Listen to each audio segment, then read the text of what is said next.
Voilà, merci beaucoup Henri Noël Mboutavoka Immortel. Merci à la grande équipe qui travaille comme des taureaux pour que cette émission se passe dans de très bonnes conditions. Vous êtes très nombreux en train de nous regarder sur la chaîne de référence Antenne A et puis sur Canal Plus 353 où vous avez l'habitude de suivre cette émission La Diaspora. Comme je venais de dire tantôt, nous avons reçu pour vous M.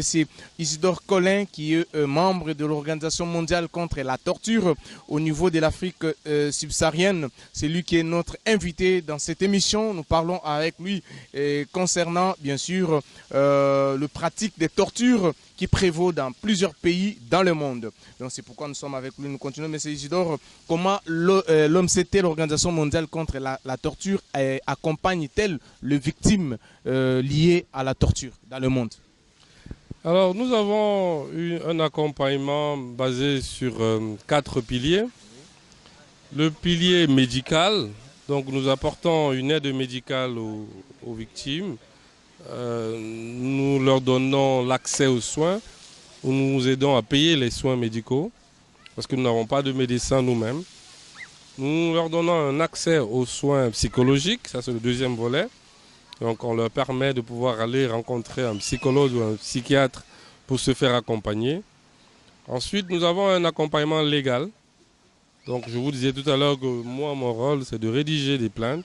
Nous avons aussi des avocats présents dans plusieurs pays avec qui nous travaillons. Nous avons mis en place un groupe d'intervention judiciaire contre la torture. En RDC, nous avons 3 avocats qui sont membres de ce groupe. Ils sont basés où précisément? À Kinshasa? Il y en a 2 qui sont à Kinshasa et un autre qui est au Congo central.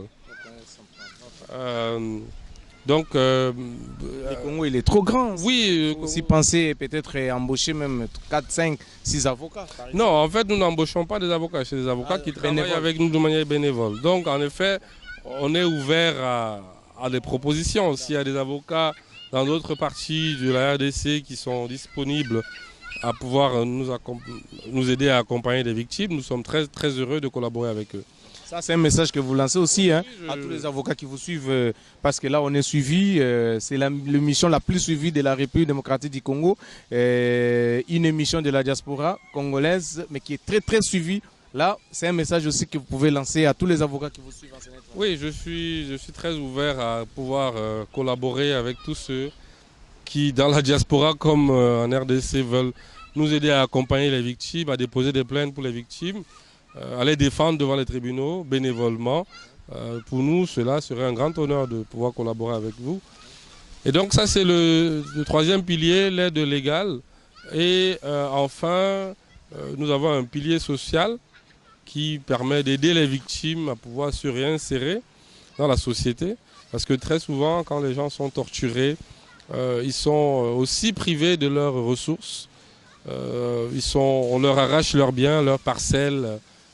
Donc il y a de nombreuses privations et nous aidons donc aux victimes à travers une petite contribution à reprendre une activité génératrice de revenus. Donc voilà comment on accompagne les victimes.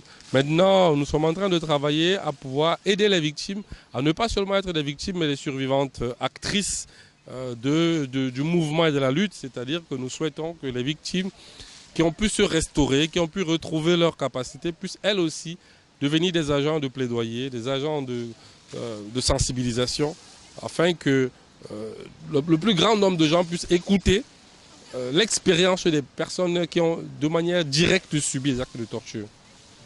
Mais comment vous travaillez avec des gouvernements pour renforcer bien sûr la prévention de la torture? Comment vous travaillez avec eux? Donc vous travaillez, est-ce que c'est une tâche facile ou bien difficile? Tout dépend des gouvernements. Il y a des gouvernements qui ont un accord de principe. Comme je le disais tout à l'heure, de nombreux gouvernements dans le monde, par principe, se présentent comme étant des acteurs de lutte contre la torture. Donc, qui nous accordent la possibilité de venir dans leur pays, de pouvoir former leurs magistrats, de pouvoir former leurs forces de sécurité, police, gendarmerie, armée, de pouvoir former leurs agents pénitentiaires. De nombreux gouvernements nous accordent des audiences pour pouvoir discuter avec eux sur ce que nous avons constaté dans nos rapports, là où nous avons identifié qu'il y a la pratique de la torture. Donc, Par principe, nous avons accès à de nombreux gouvernements. Évidemment, il y a aussi des gouvernements qui sont fermés, qui nous refusent des visas, qui nous traitent de colons et tout ce que vous voulez. Donc ça arrive aussi, mais ce n'est pas la majorité. En général, nous avons la possibilité d'entrer directement en contact avec des gouvernements, ce que nous remercions. Comme je le disais tout à l'heure, le défi, ce n'est pas ça. Le défi, ce n'est pas de pouvoir entrer en contact, de pouvoir initier des conversations. Nous parlons avec les ambassadeurs, y compris l'ambassadeur de la RDC ici à Genève.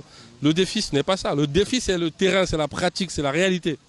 C'est les efforts concrets pour mettre un terme à la torture, pour arrêter de détenir arbitrairement les défenseurs, les activistes et les journalistes. C'est là où se trouve le défi. Surtout nous les journalistes, non. Avec les problèmes de censure, les problèmes de CESAC, vraiment on n'arrive pas. Oui, c'est là où se trouve en fait le vrai défi. Lorsque nous faisons ces recommandations, malheureusement, elles sont faiblement mises en œuvre. Beaucoup de gouvernements admettent même les recommandations que nous leur faisons, que ce soit nous ou les Nations Unies. Prenons un exemple, par exemple, pour la RDC. En 2019, quand la RDC a été examinée par le Comité des Nations Unies contre la torture, celui-ci lui a demandé de mettre un terme à la détention secrète dans des lieux de privation de liberté secrets par les services de l'ANR. Il y a eu effectivement une tentative par le président Tshisekedi de promettre que tout cela allait être fait. Il a effectivement pris des mesures à cette époque-là, mais ça n'a pas duré une année. Ça n'a pas duré une année. Quelques temps plus tard, l'ANR a repris de plus belle ses arrestations arbitraires, ses détentions arbitraires, ses actes de torture. Donc, une chose, c'est le principe, l'autre chose, c'est la pratique. Et c'est ça notre véritable défi. Voilà. Est-ce que vous pouvez quand même nous dire, ou soit donner, bien sûr, un exemple concret où l'intervention de l'Organisation mondiale contre la torture a permis de protéger une personne menacée de torture dans le monde? Oh, il y a de nombreux cas, notamment en ce qui concerne les défenseurs des droits humains. Si nous prenons le Burundi dont nous avons parlé, quand la crise a éclaté en 2015, de nombreux défenseurs des droits humains, des journalistes, des activistes avaient presque fait l'objet d'attaques dans leur domicile. Ils étaient sur des listes des services de renseignement. Nous avons aidé à les faire sortir du pays, nous avons aidé à ce que leurs familles soient mises à l'abri. Nous avons aidé parfois à renforcer la sécurité de leurs bureaux, de leurs maisons avec des caméras de surveillance. Donc ça arrive au quotidien. Nous recevons au quotidien des demandes de protection des différentes personnes qui sont mises en danger. Et nous faisons de notre mieux. Nous avons de nombreuses personnes qui sont en détention pendant de nombreuses années. Nous faisons du plaidoyer. Jusqu'aujourd'hui. Que ce soit au Burundi, au Congo, un peu partout. Si je prends le cas de la RDC, par exemple, un défenseur des droits de l'homme dans l'Est, Jacques Sinja, qui était en privation de liberté pendant plus de 3 mois, nous avons fait un énorme plaidoyer pour qu'il soit libéré. Et il y a de nombreux autres défenseurs des droits humains comme ça dans le monde, au Cameroun, au Tchad, pour qui nous faisons du plaidoyer pour qu'ils soient libérés. Donc, notre rôle, comme je le disais, c'est de mettre la lumière là vers l'obscurité, de faire en sorte que ce qui n'est pas su soit su, de mettre la pression pour que ceux qui se sentent en position de force puissent sentir qu'ils ne sont pas aussi forts qu'ils le pensent. Nous y arrivons parfois et parfois nous n'y arrivons pas. Voilà, merci M. Isidore Collin. Est-ce qu'aujourd'hui, M. Isidore, quelles sont les zones du monde où la torture est la plus répandue en ce moment? Les zones où la torture est vraiment... En général, c'est des zones de conflits armés, c'est des zones où il y a des pouvoirs autoritaires et autocratiques. Par exemple, comme quel pays? Alors, si on prend le continent africain, le pays qui a... Oui, c'était même 5. Oui, alors peut-être il faut faire différemment. Nous avons publié le 26 juin dernier le tout premier index mondial contre la torture. En fait, nous avons décidé de mettre en place un outil interactif qui nous permettent et qui vous permettent à vous et à vos téléspectateurs de pouvoir répondre directement à cette question à travers un clic. C'est-à-dire, vous allez sur notre site, vous regardez Index mondial contre la torture et vous allez regarder. Nous avons 5 catégories. Nous avons la première catégorie, des pays où il n'y a pas du tout de risque de torture. Deuxième catégorie, des pays où le risque de torture est faible. Troisième catégorie, les pays où le risque de torture est moyen. Quatrième, les pays où le risque est élevé. Et cinquième, les pays où le risque est très élevé. Alors cette année, nous avons fait un travail pilote Ça veut dire que nous n'avons pas encore la capacité d'examiner les 175 pays qui ont ratifié la Convention contre la torture. 175 pays qui ont ratifié la Convention contre la torture. Nous avons donc décidé de faire un travail pilote avec 26 pays pour cette première année, parmi lesquels la République démocratique du Congo. Si on prend le continent africain, nous avons examiné 5 pays. Parmi les 5 pays, le pays où le risque de torture est le plus élevé, c'est l'Éthiopie. Ah bon? Oui. Le deuxième pays où le risque est très élevé, c'est la République démocratique du Congo. Troisième, Cameroun.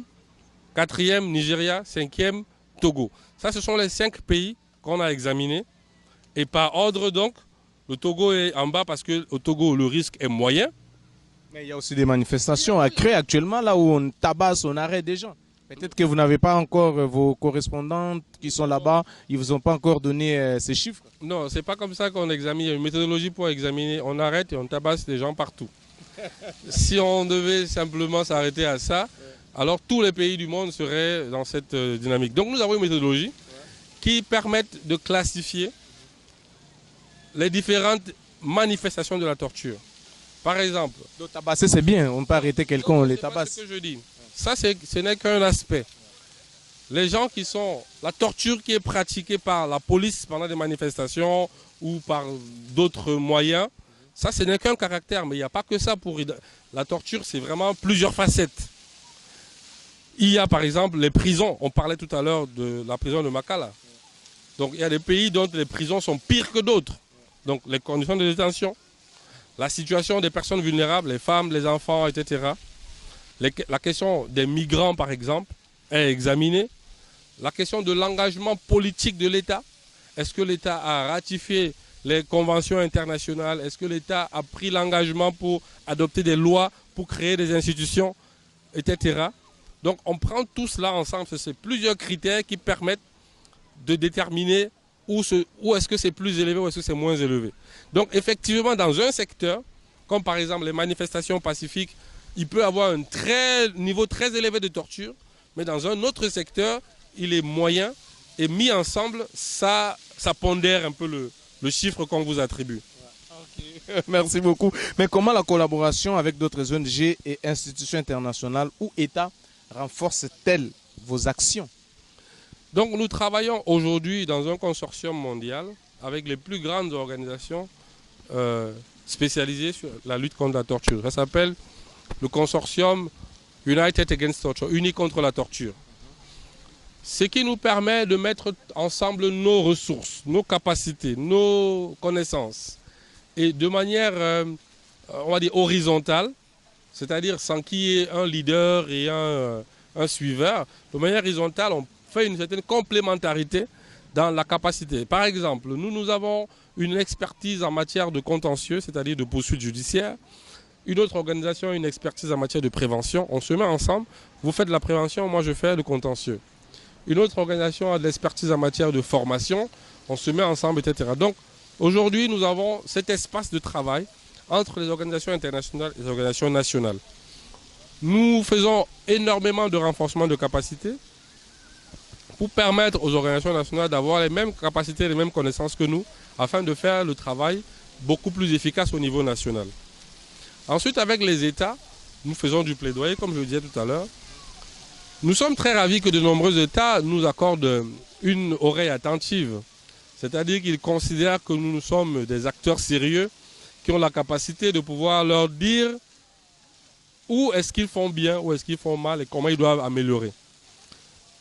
Dans la plupart du cas, nous avons, comme je le disais, une oreille attentive, même si après, je le répète toujours et encore, la pratique fait défaut. Mais nous avons aussi vu des États qui ont amélioré leur pratique en collaborant avec nous. Donc ça, c'est aussi une des choses qu'on peut saluer. Si on prend même la RDC, tout simplement. En 2022, le pays adopte une loi sur la réparation des victimes de violences sexuelles. Cela est le fruit de collaboration avec les acteurs de la société civile. Ok, merci beaucoup, Monsieur Isidore. Mais quel est le plus grand défi que vous avez pu rencontrer au cours de votre travail quand vous rédigez peut-être de plaintes et tout ça, et que vous, en rédigeant, vous vous dites non, ça c'est vraiment un grand défi. Lesquels?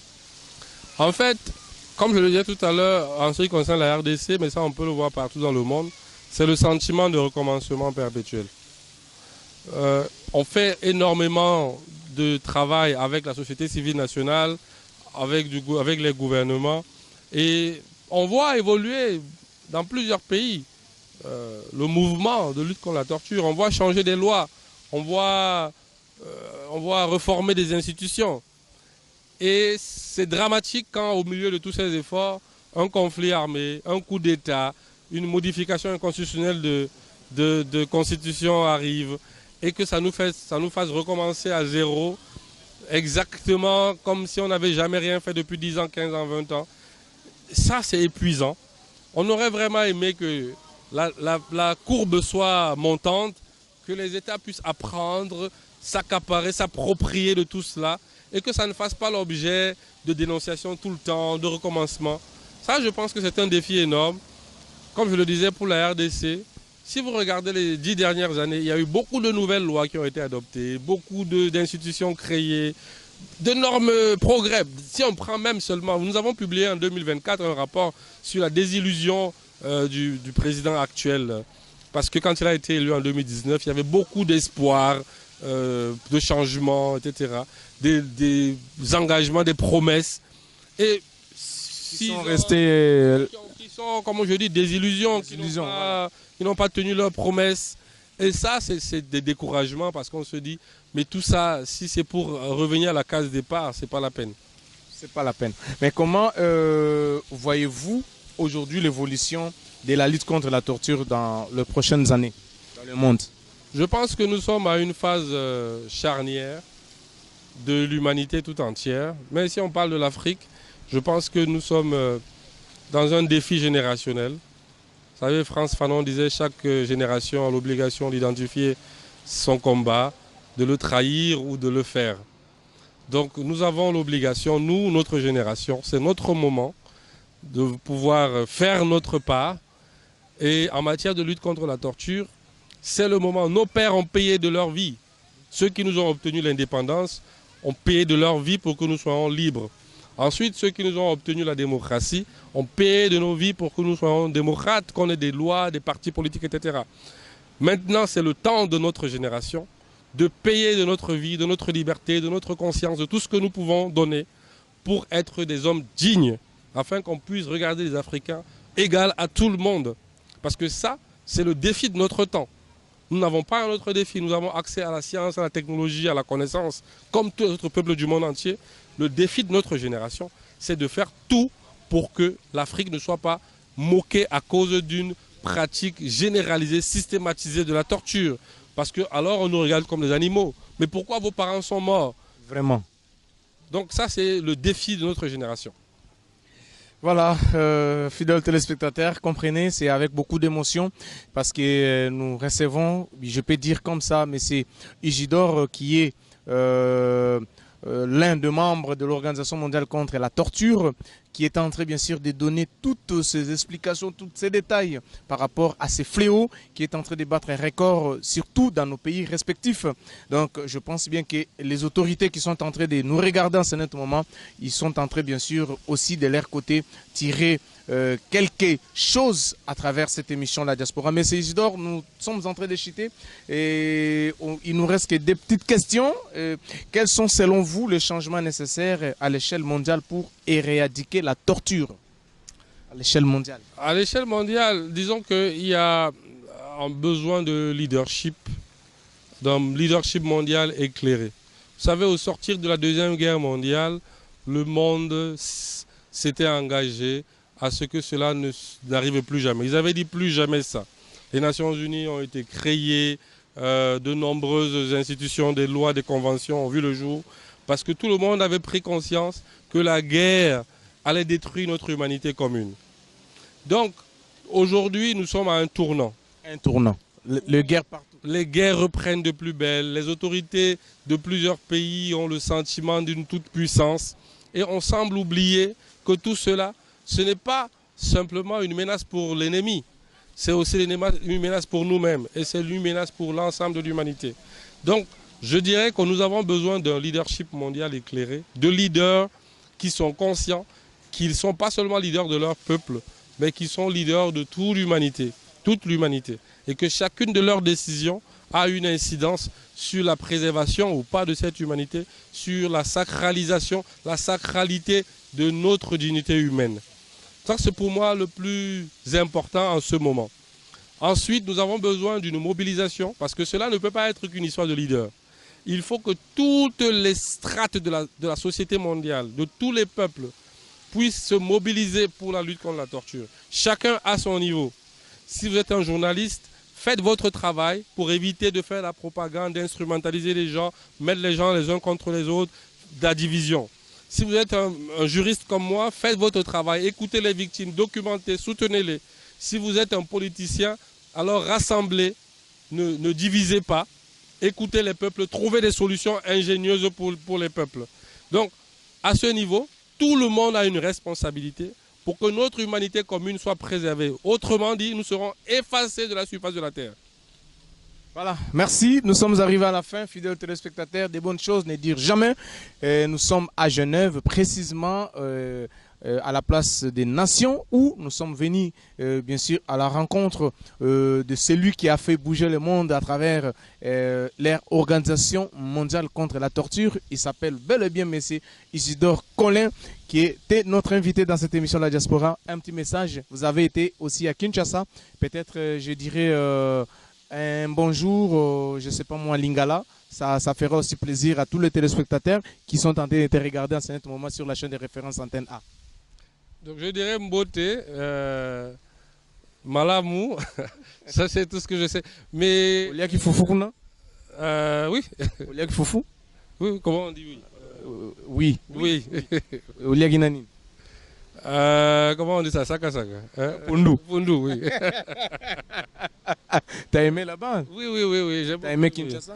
J'ai beaucoup aimé Kinshasa. Qu'est-ce qui vous Kinshasa. a beaucoup admiré là-bas? Les femmes, les hommes? Non, le peuple congolais en soi. Vous savez, moi... aussi des belles femmes. Hein? Bon, disons que... Vous êtes déjà marié ou bien? Oui.